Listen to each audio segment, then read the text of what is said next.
Okay, technical problems aside, I get to do one of my favorite characters.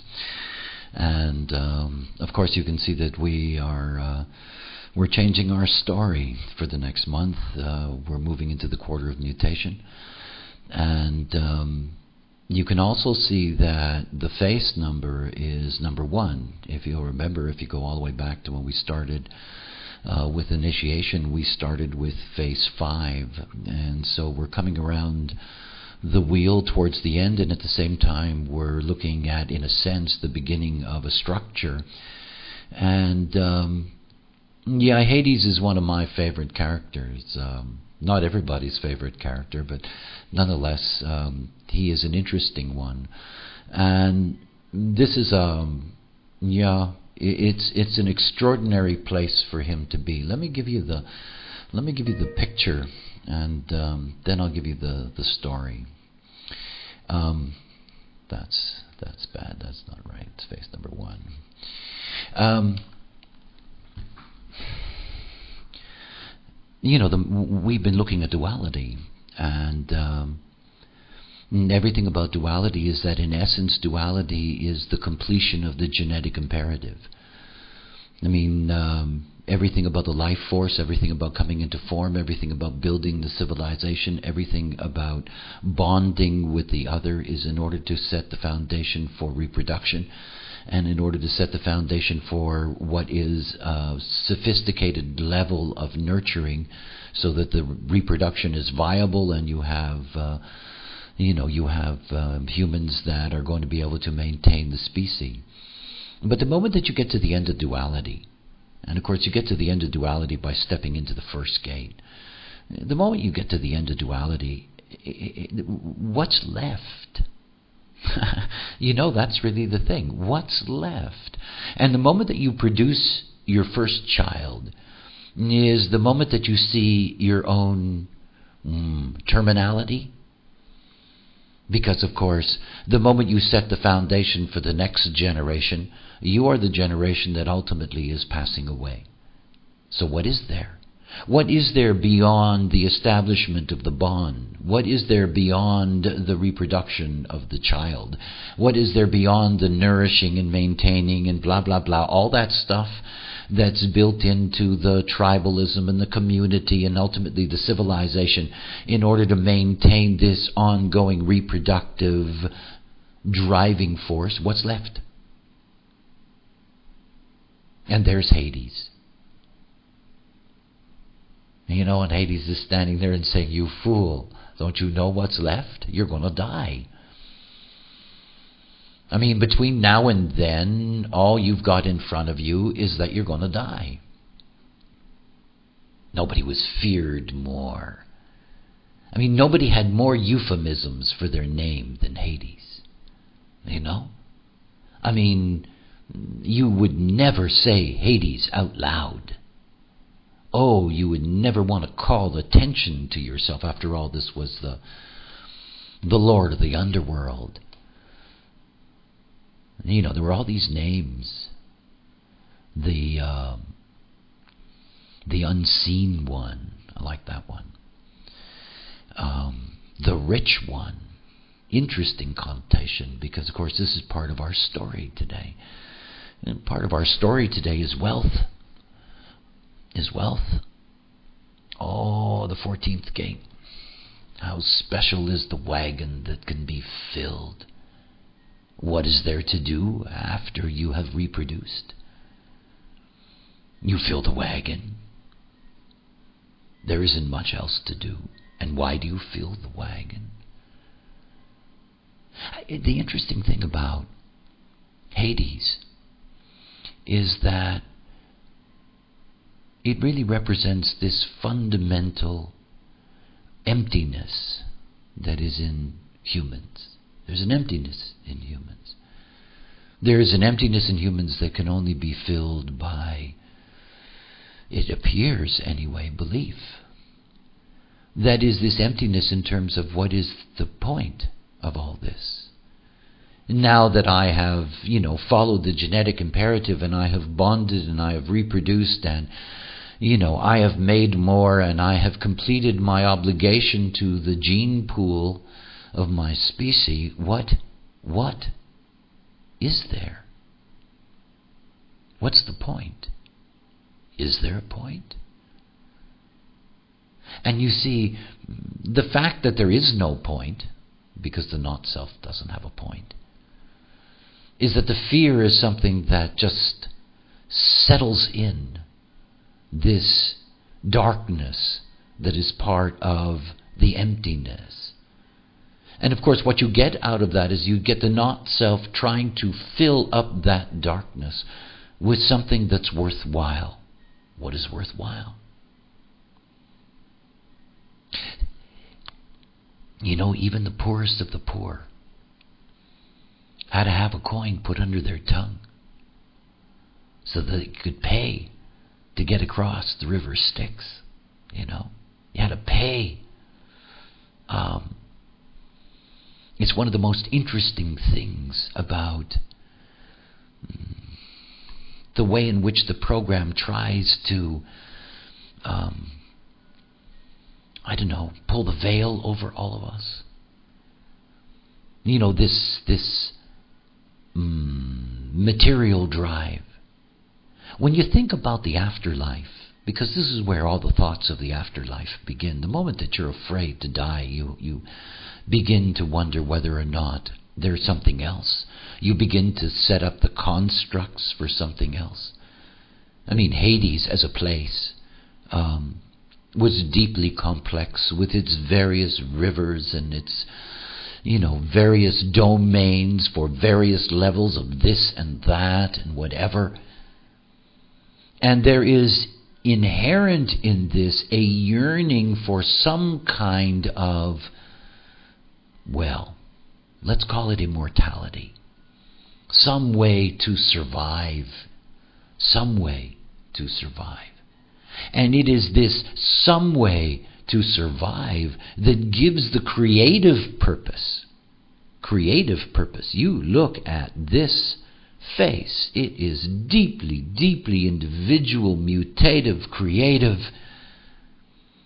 This filling up the space before death.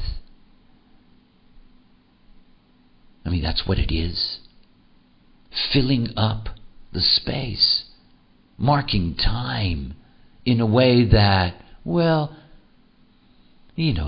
time goes by when you're occupied.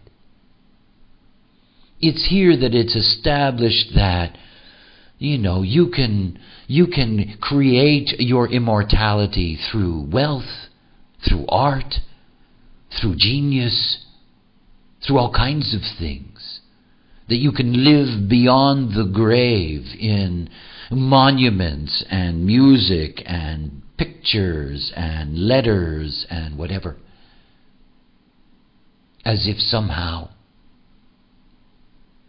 it is some kind of substitute for purpose. And it's not. Remember what we're looking at. We are looking at the deepest, yangest propaganda we're going to get in terms of personality consciousness. This is a bundle. This is a filtering agency. And this filtering agency is as yang as it comes. We've entered into the yang quarter. We've entered into the yang quarter of the quarter. So that it is launched with this triple yang. This is a deep, deep creative force. A deep creative force.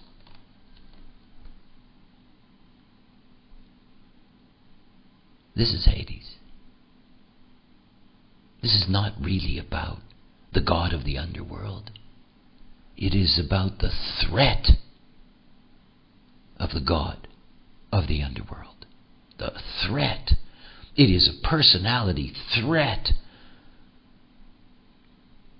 It's locked into the brain cells of the not-self.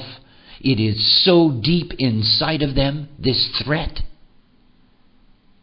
It's nothing more. It's a whisper. What's the point? You know? It haunts every personality. And it's right here. And what is, what does this, force do? It propagandizes the personality consciousness. It says, hey, go out and get rich.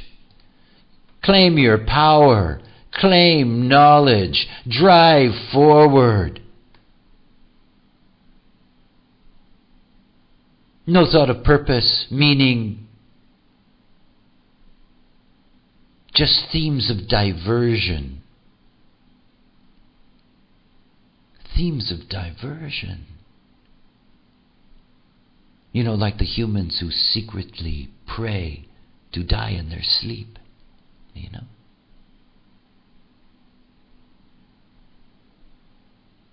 This is all diversion. All of it. This is the power of Hades. Forces everybody to run towards death. You race towards it. Preoccupied, lost mentally. Not knowing who you are, what you're here for. Just racing towards death. Get it over with. You are no longer of value.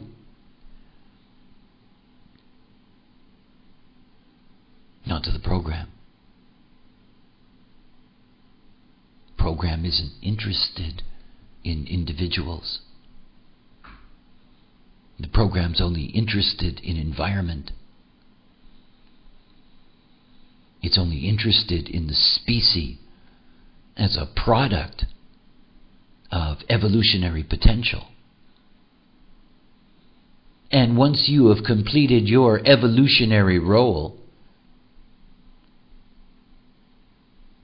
well, you're no longer important to the program at all.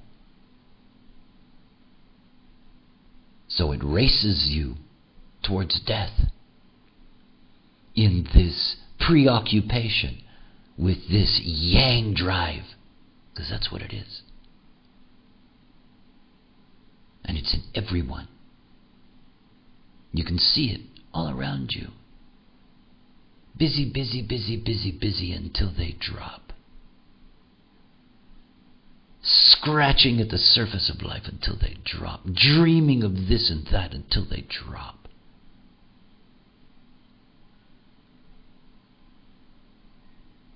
Never seeing. Assuming that the diversion is their truth.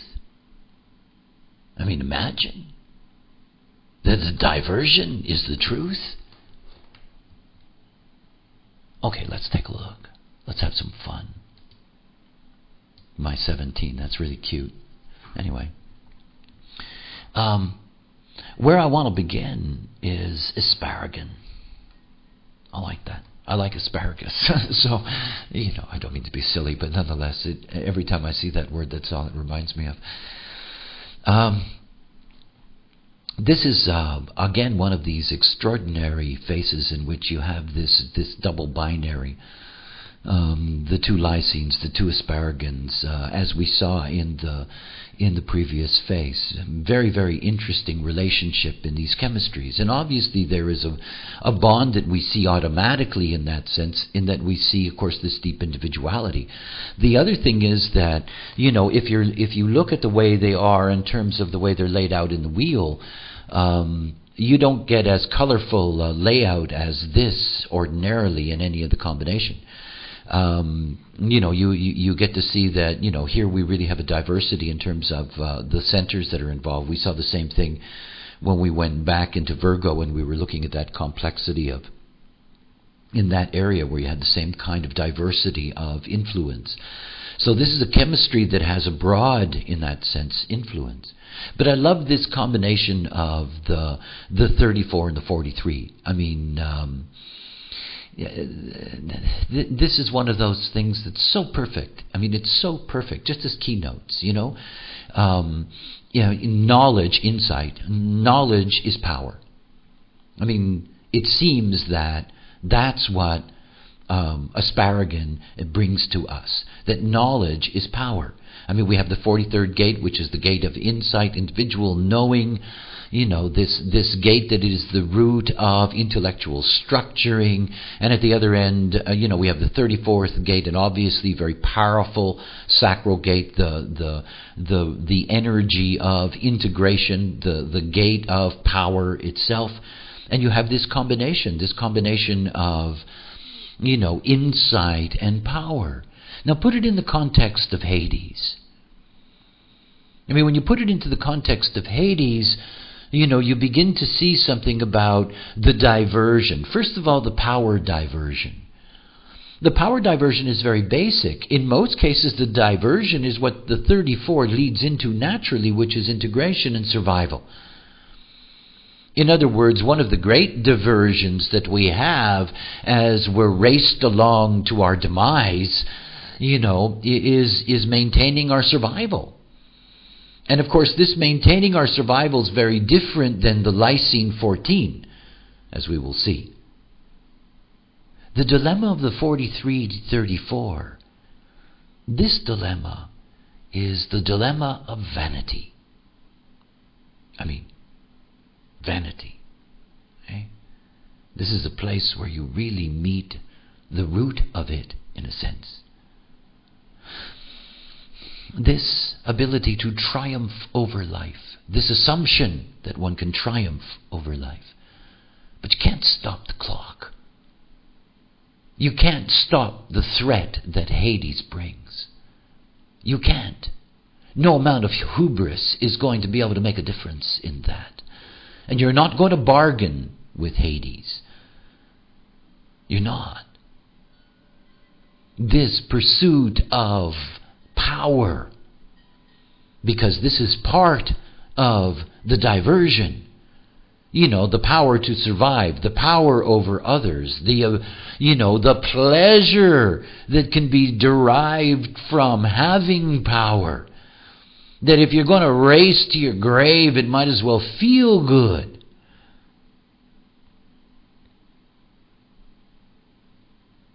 And the 43. The 43 in its structuring, in its ability to have insights that bring efficiency. And again, it is this efficiency, making everything run smoothly. You know what it's like when things run smoothly? It's like the comment at the beginning of the class that, isn't that remarkable? We're already in the 5th week. Well, is it? 5 weeks or 5 weeks, they're the same number of days and the same number of hours. But you see, the moment that you put something into a routine, the moment that you make it a peg on the turn of the wheel, it all moves faster. The more efficient things are, the smoother they are, the more you breeze through them. Think about your life. Think about the times in your life when you had a basic routine. And think about the times in your life when all of that was in disarray. Those days of disarray are much, much longer than those days that are smooth and efficient and just whiz by. And before you know it, you turn around like me. I get up in the morning and inside I'm still, 30. And then I look in the mirror and I know that time has just flown by. And it hasn't. It's the same time frame. It's the same division of movement and space. But the more efficient the life, when I was a freak living out on the hills by myself, days took forever. I've never had such long days. Forever. Every minute seemed large, long, full. Oh, the magic of the 43 to bring efficiency into the life and just slide you along, greasing the wheels of illusion until you slip right down into that box. Shoom, just like that. We're always doing that, aren't we? Looking around and saying, oh my goodness. Young friend of mine the other day just turned 25. I remember her when she was... I met her, I think, when she was 2. And it was sort of like, oof, you know, whoosh. This is what the 43 brings to your life. Think about that. See, we think of efficiency in other ways because the program has us working on that, you know? It's our diversion. Get things more efficient and smoother and well organized, and you build your little retirement nest, and you blah blah blah, and you know, you slide right to it, and boom, there it is. You know, it's like all the people when I told them, you know, it takes 7 years to decondition. You know, and they'd think you could feel their brain system going through 7 years, you know. But it just flies by, doesn't it? This is Hades. This is Hades. You know, it's such a seduction, this unseen one, moving us faster and faster and faster. Don't create any problems that way. You just drive it out to the end. You've served your purpose. And here we are in this technological... Well, this morning wasn't that efficient, was it? But anyway, efficiency. In this deeply efficient world, you know, where the stock market's open on time, and, you know, blah, blah, blah. All just racing along. No purpose. Mindless in a way. Just riding the crest of the program, and the more efficient it is, the more organized it is, the faster it goes. And nobody minds. Not in that sense, funny enough. They all want it. May you live in interesting times. This is right from the throat of Hades. Oh, it's such a sweet, sweet, sweet scam. May you live in interesting times. And why? Because they go by so fast. And then you're done. And no problems about what is it for, and why did I do it, and why was I here. No time for that. None. It's just all so efficient. The structure of it all. We see that in our world. It's all laid out. And the days fly by.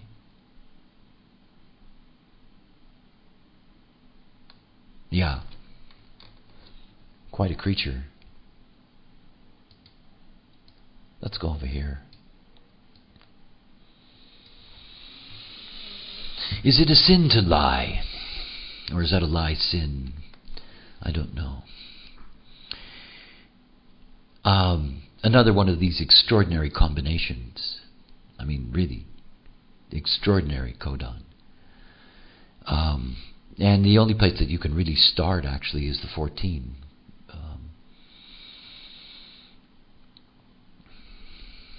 Possession in great measure. What a wonderful name. I can remember the very first time that I read the original I Ching. And I remember reading the lines of this gate. And I loved the image of the wagon. It was so obvious to me the burden of the wagon. I mean, that the wagon is a burden. It is a burden when it's empty, and it is a burden when it's full. Because the wagon is a burden one has to bear.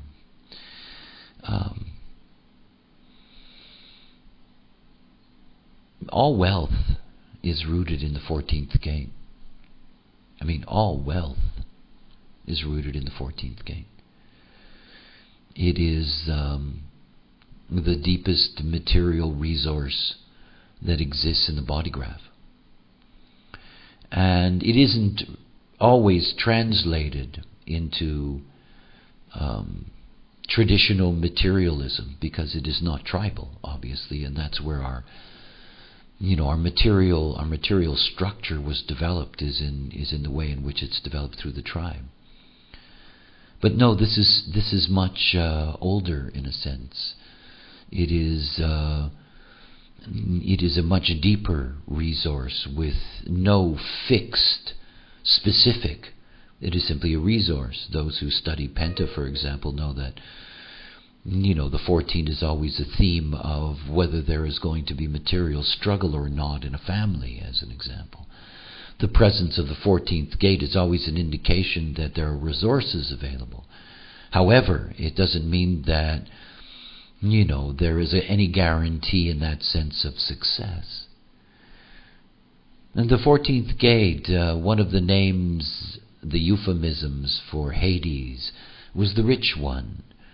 And the rich one actually is Pluton, which would later become Pluto, which would later be a reference, the Plutonian switching by the Romans away from the Greek Hades.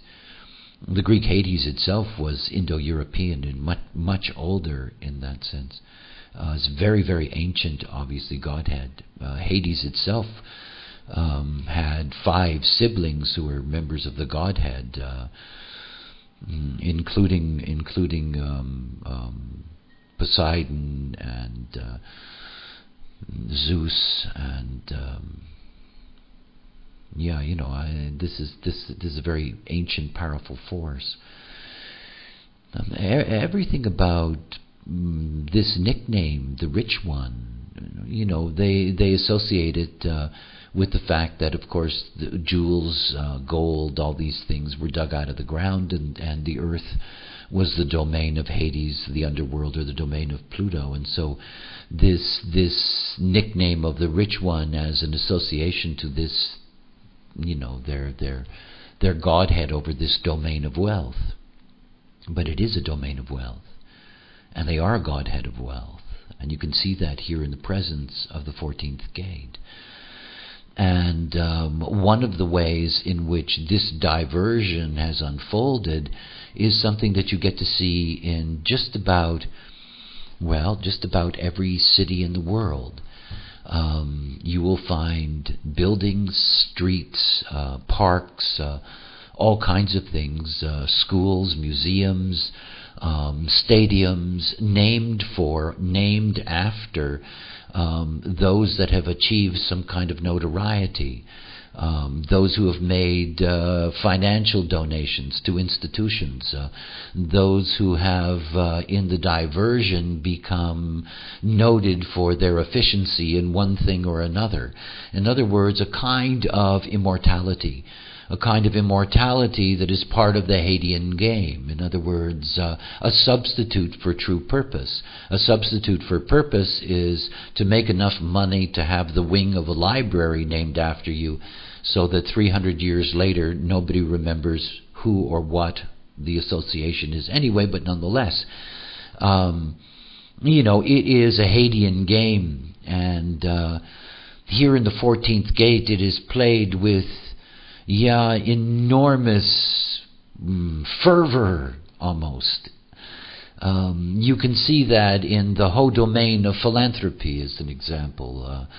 Human beings who have made vastly disproportionate amounts of money, trying to find some way to humanize that, to give it grace, to cleanse themselves, and at the same time, of course, the byproduct of that is that they create their immortality in that way. I'll be remembered for my good works, and so forth and so on.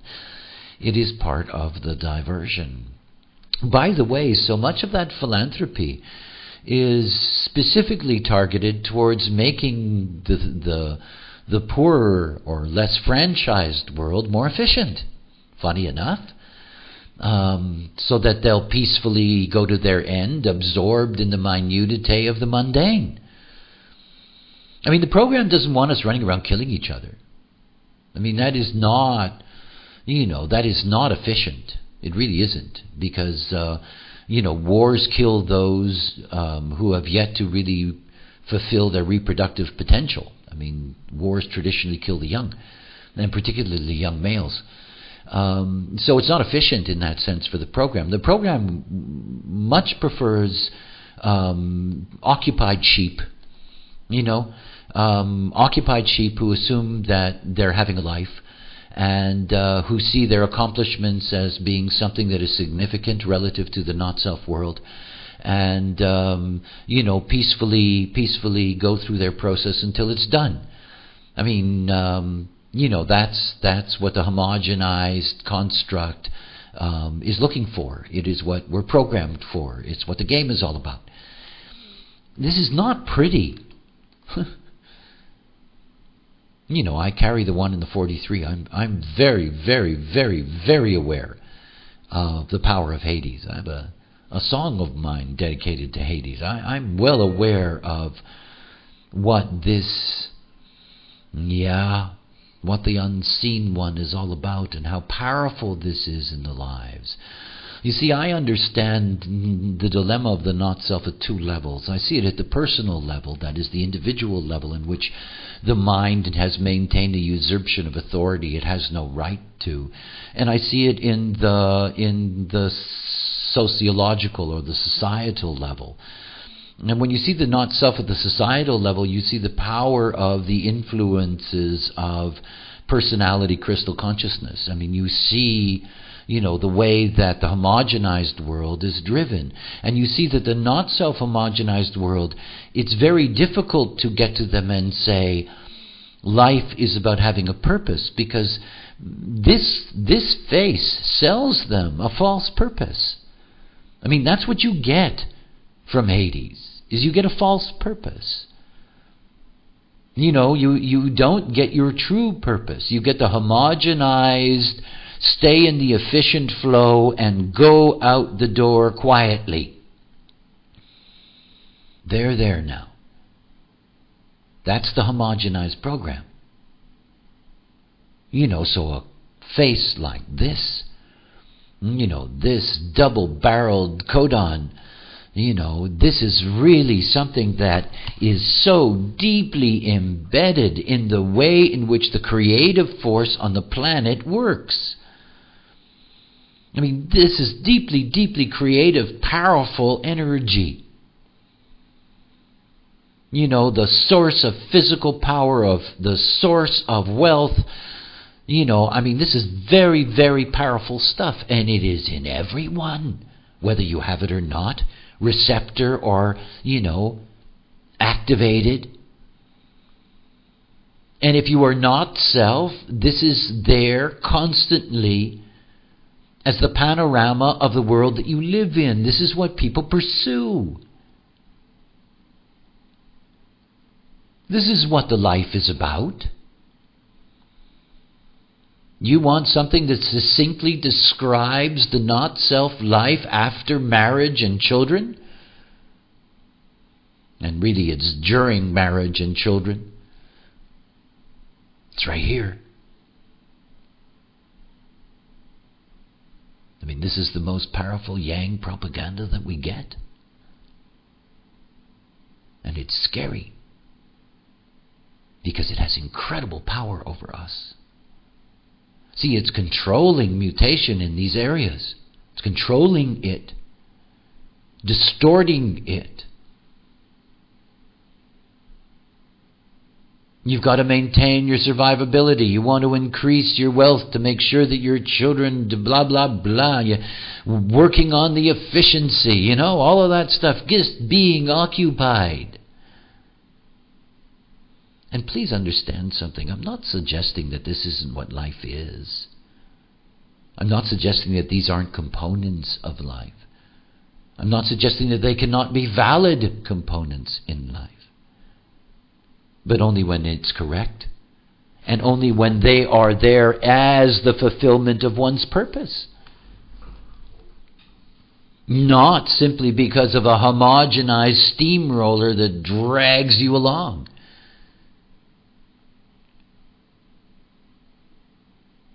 But it's not self, and that's the world, and that's the world. This is the great distraction. It's not the sweet light of Jesus. It's not all those wonderful Godheads in initiation. Hades rules. This is Hades' world. I know that. I know that in understanding Pluto. The planet. And in understanding that this is a Godhead that digs into our charts, sets time frames. We are in a Hadean cycle, a Plutonian cycle, initiated in 1781. It's all a Hades game. And now we've got humanity rushing off to their end. Because that's what it is. It's not just a single life rushing off to its end anymore. It's not you or I suddenly waking up at 85 and saying, gee, where did it go? Or whatever. It's a species. Our species. This is what's rushing headlong towards its end. More and more efficient. Our globalized super communication planet. Our little world. Wow, it's getting efficient.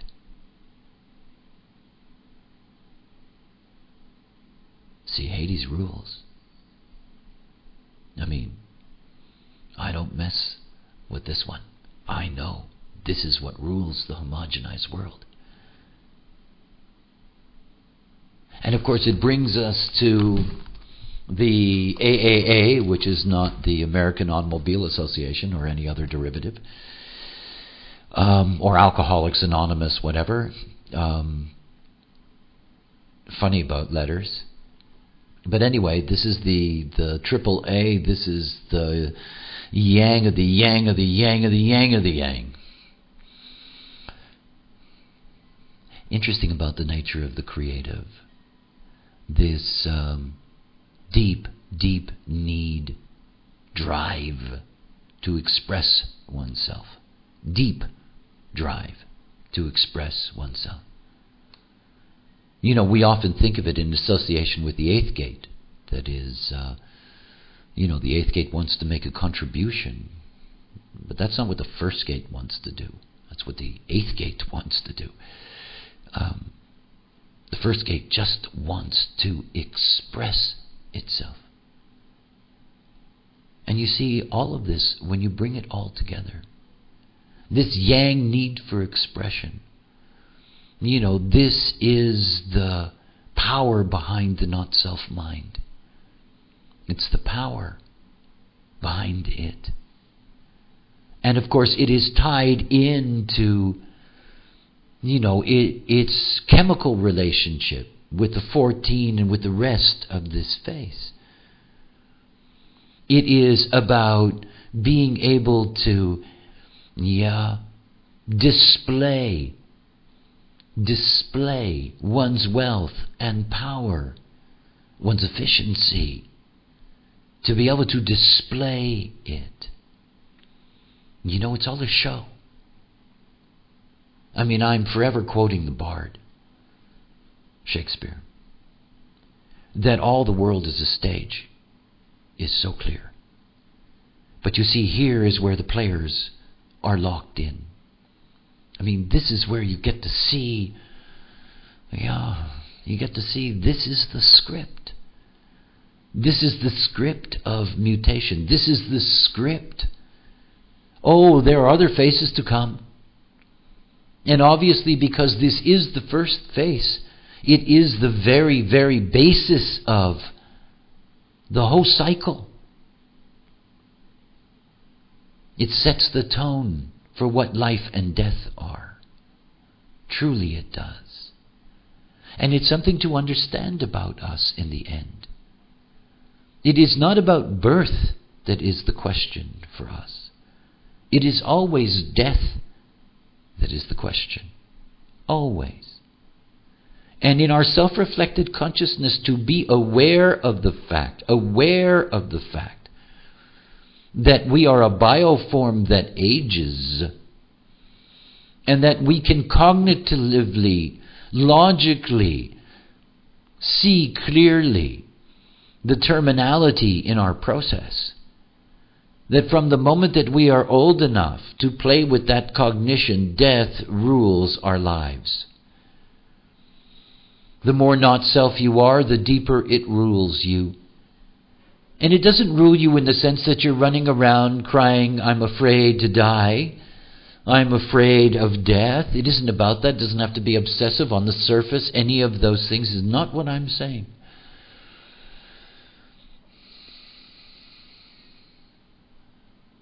This terminality that is unavoidable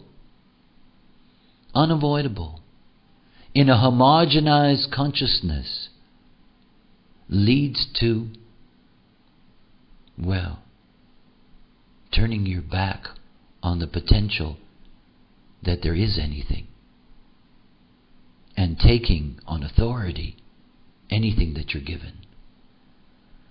You see, when you look at society as a whole, and you look at what people call their lives, it's all of these things.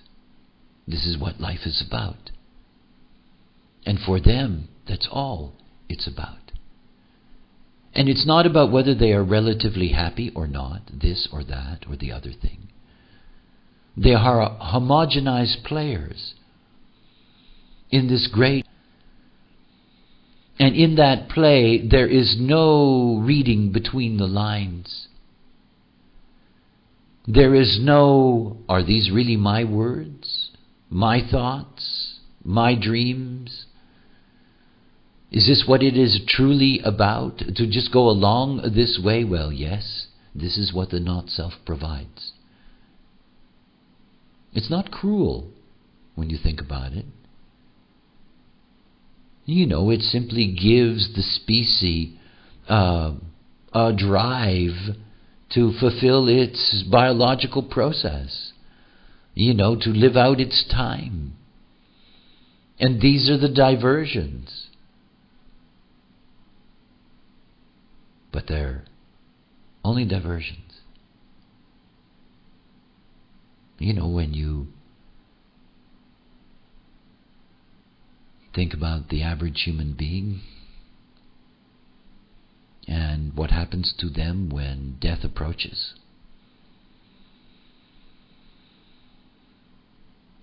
You know, it is clear that there is only question marks. I have a... You know, it is out of my experience, out of receiving the knowledge, that I have this deep understanding that there are those who can break this covenant, break the covenant with all of these forces, to no longer be ruled by them. I cannot challenge Hades on Hades' ground. It does not work. All I can do is deny this programming agency power over my life. And you see the ability to do so, the mechanic of strategy and authority. Aside from that, it is the very knowledge that we have to be able to do that is so extraordinary. That is a clear indication that it would not be there unless it was possible to break the covenant with these forces. See, all along, over all of the years that I have been carrying the message of this knowledge, I have told people over and over again that this is not knowledge that is here to change the world. And it's not because it is not great knowledge and worthy of such a thing. It has nothing to do with that. You can see why here in this face the homogenized world has a not-self purpose. And they are deeply locked in the diversions. Generation after generation after generation after generation.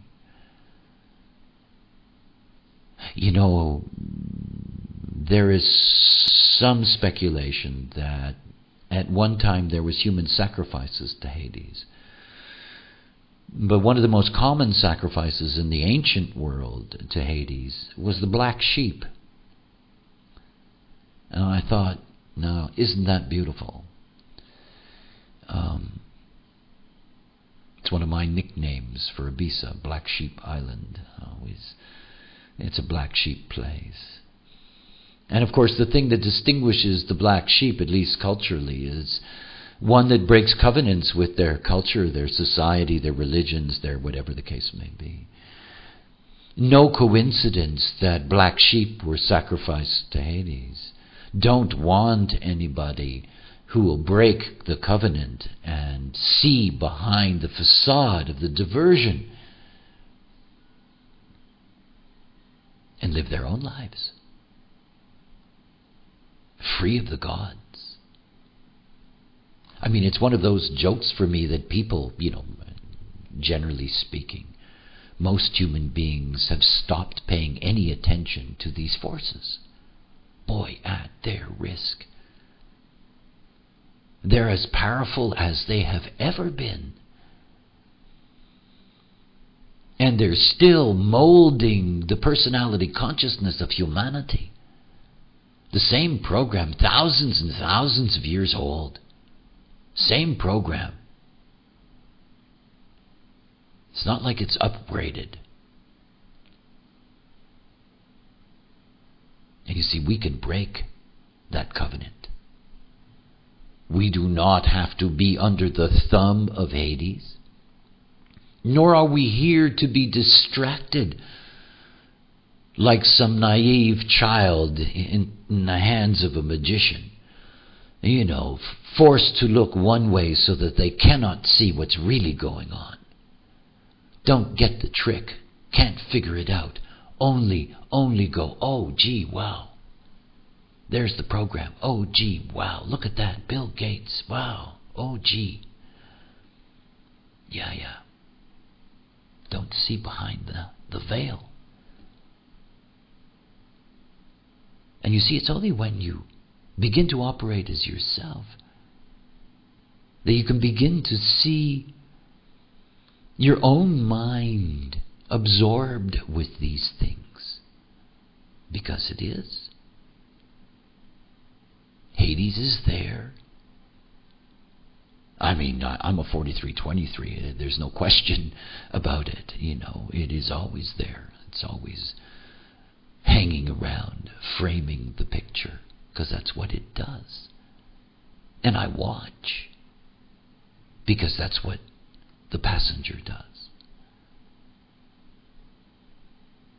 But as long as you're making decisions correctly, it has no power over you. And ultimately it becomes your wisdom. It does.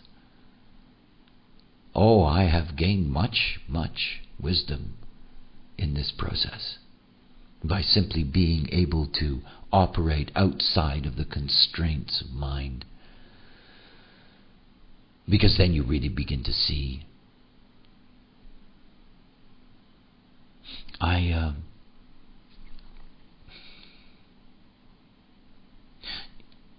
have the same feeling whenever I do this class. It's interesting. I enjoy it immensely. I really do.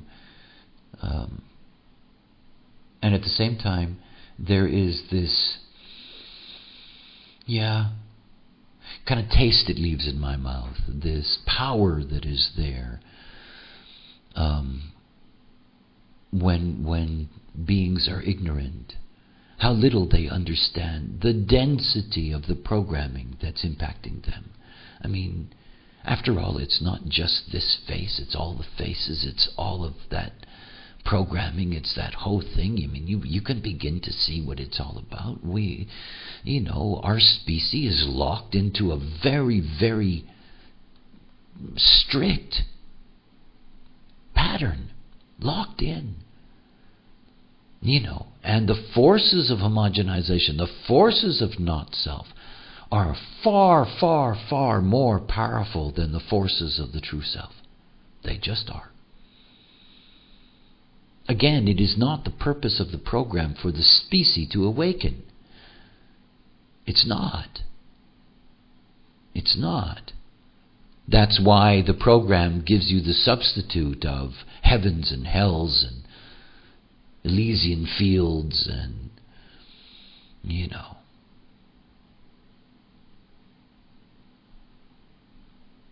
Oh, it's such a drama.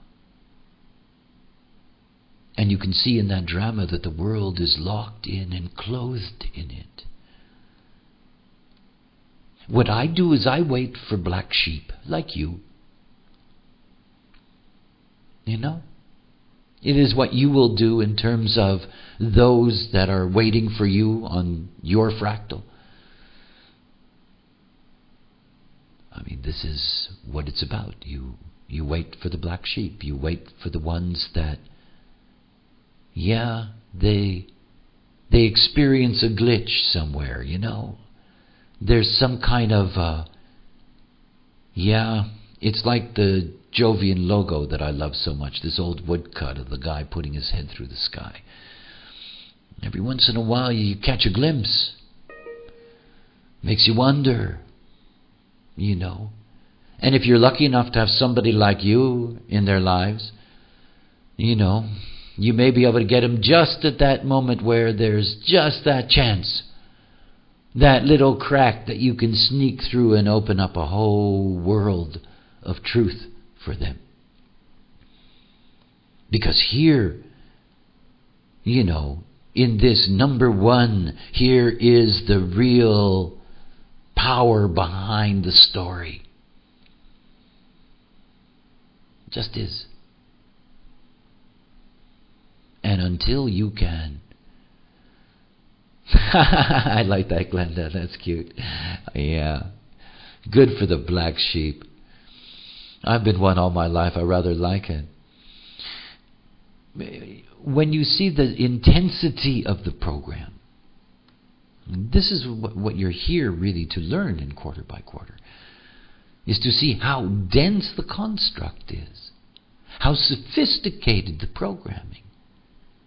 How every single one of these faces carries a very, very specific programming theme that gets lived out, and all of it in combination is the not self-homogenized world that we live in, and that's rolling along. It just is. And you see, you cannot confront it in its world, because it's a world of illusion. And you cannot deal with it in your mind, because your mind is controlled by it. You can free yourself through your body. All this personality, crystal bundle consciousness, it's so easy to cut it off. I mean, really, just cut it off. Because if you don't, this face robs you of purpose and gives you fool's gold instead. takes your purpose away and gives you something to do. That's all. Something to do until you're done. Oof. No thank you. I mean, I appreciate the sophistication of the program and the fact that it's leading us to where we have to go. But this is not my time to walk in the parade. It's my time to step out. It's our time, and the time of many others. As I said, there's somewhere around 30 or 40 million humans out of the 7 billion that are ready to break the covenant. Probably never will be as many, and never will be any more. It's a huge chunk in a sense, but when you put it in context, it isn't. It isn't. Because the program has to complete its process. Hades does rule. Hades will welcome the host species. Hades rules. No escaping it. No escaping that life is about ends. No escaping it. But how you get there? How you get there? That's the difference. It's how you get there. If you get there as yourself, you get there on your own time. You get there in your own way. And you get there in a way that is correct for you. I mean, really. Oh yeah. Strategy and authority, it's an incredible thing, isn't it? See, of all the weapons of all the gods, and they have many great weapons like Hades' helmet that would make you invisible.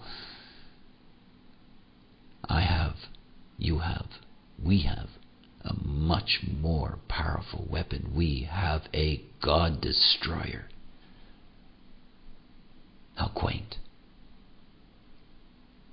Follow your strategy and authority and stand on the same ground as the gods. Yeah. Okay. Been a pleasure. And glad that you did get in. And yeah, all of you take care until next week. Bye for now.